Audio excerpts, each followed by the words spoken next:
सिंह रहे, नेताजी सुभाष चंद्र बोस रहे, सरदार वल्लभ भाई पटेल रहे, गांधी रहे, बाल गंगाधर तिलक रहे, बिपिन चंद्र पाठक, कौन पढ़े लिखे नहीं थे।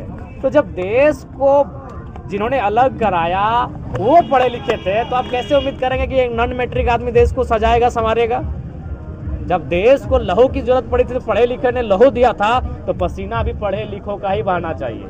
मूर्ख लोगों का पसीना बहाइएगा तो देश कितना तरक्की करेगा। इसलिए पढ़ो लिखो का ये जो पैटर्न सेट कर दिए हैं, राजनीति दलदल है, राजनीति कीचड़ है, पढ़े लिखों को नहीं आना चाहिए, उस पैटर्न को ही बदलना होगा।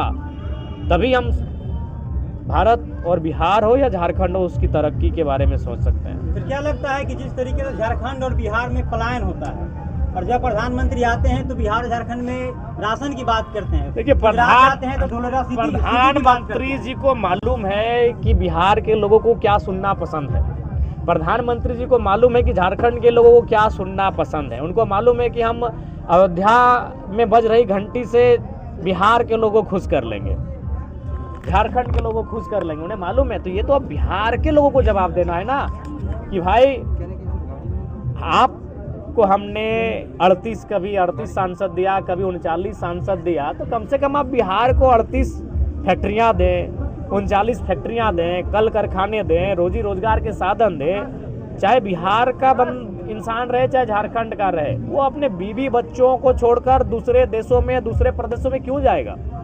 लोग जो 2 रुपया कमाने घर से निकले हैं किसके लिए, व्यक्तिगत नहीं, परिवार के लिए निकले हैं। परिवार को छोड़कर परिवार के लिए कमाने निकले हैं, जिसके लिए कमाने निकले हैं वही साथ नहीं है।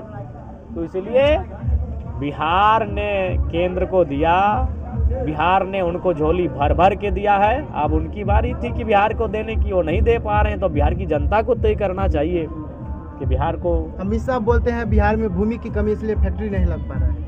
हाँ जी, बिहार में भूमि की कमी कहाँ है। अगर भूमि की कमी होती तो अमित शाह जी के जो परम आदरणीय मित्र हैं अडानी जी, उनको 1 रुपये में तो जमीन नहीं दिया जाता।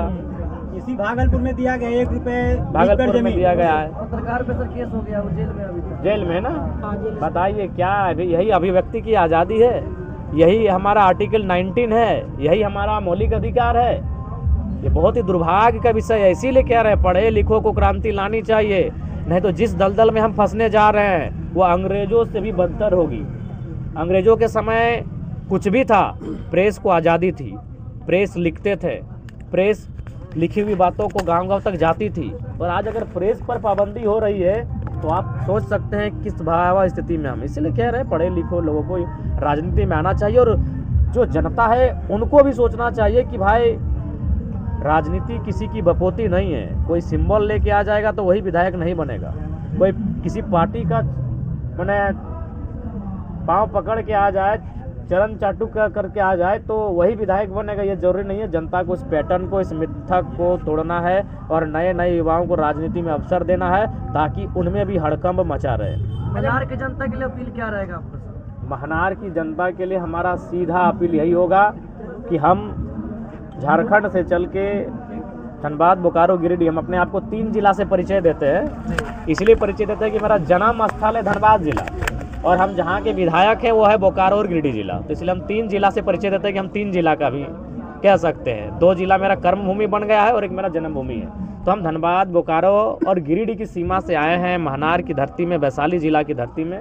तो वैशाली महनार की जनता से यही मेरा अनुरोध होगा कि विपिन सर जो मैथमेटिक्स के धुरंधर हैं वो सदन के अंदर जाकर राजनेताओं को मैथमेटिक्स का ज्ञान देंगे, बजट पे सार्थक चर्चा करेंगे, बजट का जो जोड़ घटा गुना है उसको पूरे देश को और अपने राज्य को बताएंगे। राम माता जी झारखंड से चल के आपको चुनाव प्रचार करने क्या कहिएगा सबको? नहीं, इनको हम बहुत बहुत धन्यवाद देते हैं और हम लोग तो चाहते भी थे, हमारे साथ जितने नौजवान हैं ये सब कहते थे कि एक बार जयराम जी को जरूर बुलाइए सर, वो क्रांतिकारी व्यक्ति हैं। और ये चीज़ें तो हमने लगातार देखी हैं, जिस तरीके से इन्होंने वहाँ लड़ाई लड़ी है और जो चीज़ें कह रहे थे कि वो पुरानी पैटर्न कि मतलब हमारे दिमाग में एक सेट हो चुका है कि हम लोग खाली वोट डाले वाला है, और नेता जो होता है वो अलगे टाइप होता है, वो नेता होगा, फिर नेता के बाल बच्चा नेता होगा।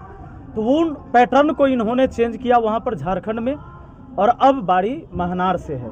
सोचते कि अगर मुख्यमंत्री का कदम इससे पहले कभी एक बार पड़ जाता, यहाँ के स्कूल कॉलेज एक बार देख लेते, कभी अरे वो नहीं आते, कभी शिक्षा मंत्री को ही भेज देते, एक दिन स्वास्थ्य मंत्री को भेज देते कि महनार और जंदाहा जो हॉस्पिटल है उसकी हालत देख लीजिए कि पैरासीटामोल के अलावा अब कफ सिरप भी नहीं मिलता है।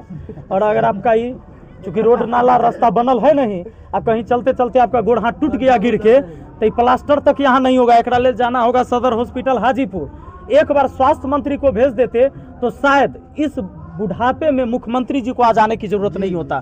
तो हम लोग चाहते हैं कि यहाँ की व्यवस्था सही हो, जो आम जनता के लिए सरकारी स्कूल, ब्लॉक, अनुमंडल, थाना, रोड, नाला, नाली, पानी, बिजली, इसकी व्यवस्था बढ़िया होनी चाहिए जनता के लिए। निर्दलीय चुनाव लड़ने में क्या क्या चुनौतियां आ रही हैं? कुछ चुनौतियाँ नहीं। तो जिस तरीके से देखा जा रहा है कि अभी बिहार में राजनीतिक हत्याएं हो रही है, क्या आपको धमकी मिल रहा है? के हमारा धमकी देगा? धमकी देगा तो हम धमकी से डराए वाला है? हमारा जन्म एक बार हुआ है, मौत एक बार होगा, निश्चित है, और जो निश्चित है ओकरा लेल हमरा परवाह नहीं है।